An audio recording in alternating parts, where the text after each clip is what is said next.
दोस्तों चलो फिर से मिलते हैं 5 के फंडे में फर्स्ट क्वेश्चन के साथ।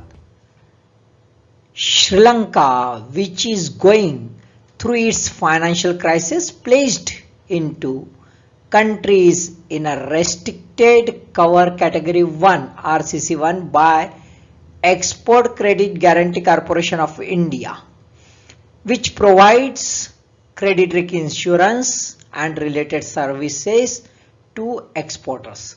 Consider the provisions of revolving credit limits provided by ECGC to export to such countries. है ना, काफी लंबा क्वेश्चन, पहले नरेशन और बाद में क्वेश्चन। ठीक है, तो नरेशन के साथ क्वेश्चन रहता है तो थोड़ा ध्यान में रहना, क्योंकि नरेशन बड़ा काम का रहता है। यहाँ पे ध्यान में रखो, सच कंट्रीज मतलब कौन सी, रेस्ट्रिक्टेड कवर कैटेगरी RCC1। अब पहला है normally valid for 1 year only, यानी रिवॉल्विंग क्रेडिट लिमिट जो है normally valid for 1 year only. And second, approved specifically on case basis. तो कौन सी प्रोविजन सही है भाई, देख लेते हैं। Answer is C, both provisions are correct. यानी 1 साल के लिए इन जनरल होती है, 1 साल के बाद फिर से रिन्यू की जाती है, और केस ऑन केस बेसिस देखा जाता है ना, सभी को लागू नहीं किया जाता।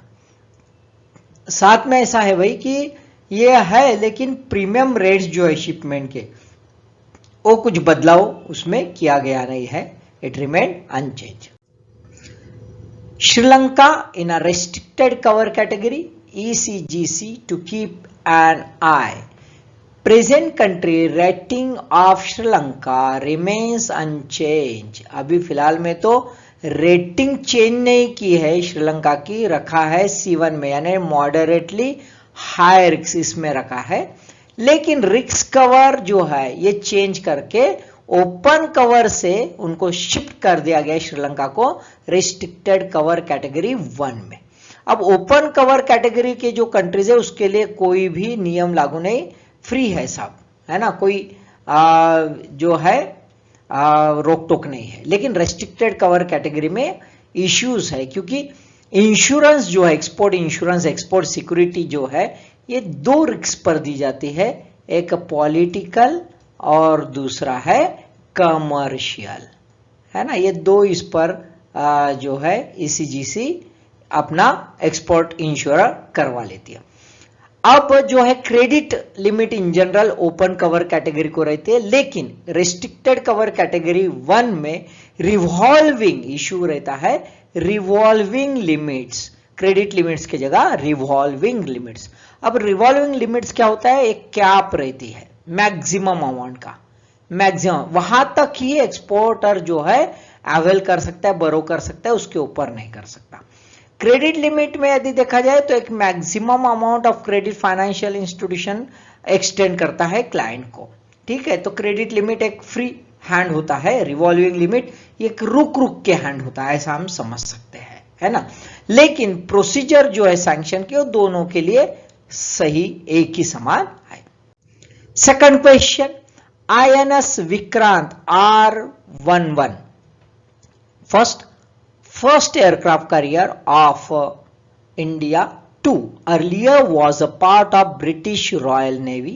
3 worked into Indo-Pak War of 1971. Use the correct code. Answer is D, all 3 are correct. India का पहला एयरक्राफ्ट कैरियर है। एक पहले तो ब्रिटिश रॉयल नेवी जो था, उन्होंने वर्ल्ड वॉर सेकंड के वक्त इसको यूज किया, है ना, उसके बाद इंडिया ने परचेस कर लिया, और इंडो पाक वार 1971 में इसकी जो रोल है, बड़ा क्रूशियल रोल इसने निभाया है। चलो भाई, न्यूज में क्यों है, तो FIR अगेंस्ट किरीट सोमैया इन INS Vikrant fund collection, complaint की गई है सोमैया इनके अगेंस्ट में, और उनका जो बेटे हैं और बाकी इन्होंने 2013-14 में विक्रांत जो है एयरक्राफ्ट कैरियर, उसका रिस्टोरेशन के लिए चंदा इकट्ठा किया था रेलवे स्टेशन जो है मुंबई के, वहां पे पब्लिक से। अब काफी कुछ अराउंड कहते हैं कि ₹54 करोड़ कलेक्ट हो गया था, अब ये इन्होंने एक्चुअली गवर्नर ऑफ महाराष्ट्र इनको देना था लेकिन नहीं दिया, ये आरोप इन पर लगाया गया है। अब चलो देख लेते हैं INS विक्रांत R11 क्या है। It laid down by the British Royal Navy as HMS Hercules during the World War II. Purchased, India then purchased as an incomplete career in 1957 और उसको पूरा कंस्ट्रक्शन इसका कंप्लीट हुआ 1961 में।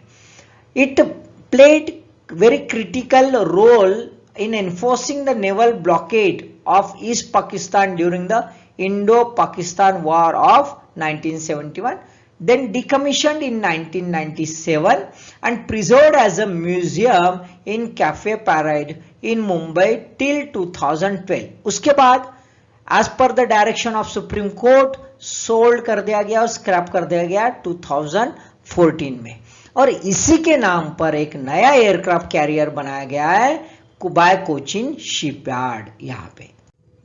Then third question, one nation, one legislative platform, a digital platform to provide proceedings of the parliament and all state legislatures, b application of only Hindi language in the legislative proceedings of all legislatures, c unification of portals of all legislature into one integrated portal, and d informal platform created by NGO group to disclose personal information of all legislative members. Answer is a. Answer क्या है दोस्तों? ए। Digital platform बनाया जा रहा है to provide the proceedings of parliament as well as all state legislature on one platform, एक platform पर सब लाया जाएगा। दोस्तों न्यूज में ऐसे है कि लोकसभा स्पीकर ओम बिरला जी इन्होंने कहा है one nation one legislative platform bye 2023। Lok Sabha speaker speak on the 7th April 2022 while addressing the press conference after the conclusion of budget session। कहा है कि 2023 तक ये प्लेटफॉर्म बन जाएगा। अब एम यही है कि सब डॉक्यूमेंट जो है एक मेटाडाटा के थ्रू लोगों तक पहुंच जाए और सब प्रोसीडिंग्स लोगों को मिल जाए, ताकि लोग जो है जो एक्चुअल सॉवरेन है, जिनके रिप्रेजेंटेटिव्स यहाँ पे लेजिस्लेचर में जाते हैं और लोगों के तरफ से बात रखते हैं, तो उनके प्रोसीडिंग्स जो है लोगों को मालूम होना बहुत जरूरी, इसलिए एक प्लेटफॉर्म बनाया जा रहा है। लेकिन खास बात है कि सिर्फ रिटर्न प्रोसीडिंग्स यहाँ पे रहेगी, ये एक्चुअली ऐप नहीं है और एक लाइव टेलीकास्ट भी यहाँ पे अवेलेबल नहीं होने वाला है। Actually this idea was mooted by prime minister Narendra Modi ji on his address at the inaugural session of the 82nd All India Presiding Officers Conference on the 17th November 2021. Fourth question, which provisions with regard to the official language is or are enumerated in the Constitution of India? Constitution of India में क्या लिखा है भाई official language के बारे में, क्या provisions है? So first, official language of union and all states shall be Hindi with a Devanagari script. 2. Numerical for official purpose shall not be in Hindi in Devanagari script. 3. State legislature can make a law to declare any number of languages as official languages. Answer देख लेते हैं। Answer is C, only 2 and 3. 2 and 3. A नहीं है भाई, है ना। State को compulsion नहीं, actually Hindi language is official language declared for the union only, not for the states. States are free to declare their own official language. Numericals जो रहेंगे official purpose के लिए वो हिंदी में नहीं रहेंगे, लेकिन इंटरनेशनल जो न्यूमेरिकल है रोमन्स के वगैरह वो रहेंगे, ठीक है। Third, state legislature can make a law to declare any number of, कितने भी languages official language state declare कर सकता है। दोस्तों, people from the different states should speak in Hindi, not English, Home Minister said. However, he clarified that Hindi should be accepted as an alternative to English and not to the local language. यानी English को हटाओ, हिंदी को बढ़ाओ, ऐसा इनका कहना है। Hindi should be flexible, more flexible by accepting the word from the other local language. तो हिंदी में फ्लेक्सिबिलिटी आए भाई, रिजिडिटी ना आ रहा है, ये भी उनका कहना है। That stressed the need on to give elementary knowledge to Hindi students, है ना, to the students of the class 9, यानी हिंदी का नॉलेज भाई क्लास 9 तक दिया जाए, और हिंदी टीचिंग का एग्जामिनेशन पर भी ज़्यादा असर डाले, ज़्यादा जो है फोकस करें।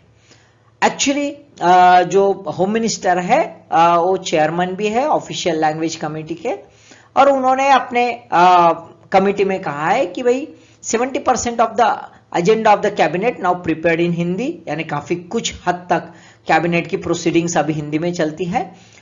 खास बात है कि नॉर्थ ईस्ट जो एरिया है, ये बहुत खास बात है कि नॉर्थ ईस्ट एरिया जो है ये नॉन हिंदी बेल्ट है, वहां पे 22,000 हिंदी टीचर्स को रिक्रूट किया गया है, और साथ में 9 ट्राइबल कम्युनिटीज की जो स्क्रिप्ट है वो भी देवनागरी में कन्वर्ट कर दी गई है।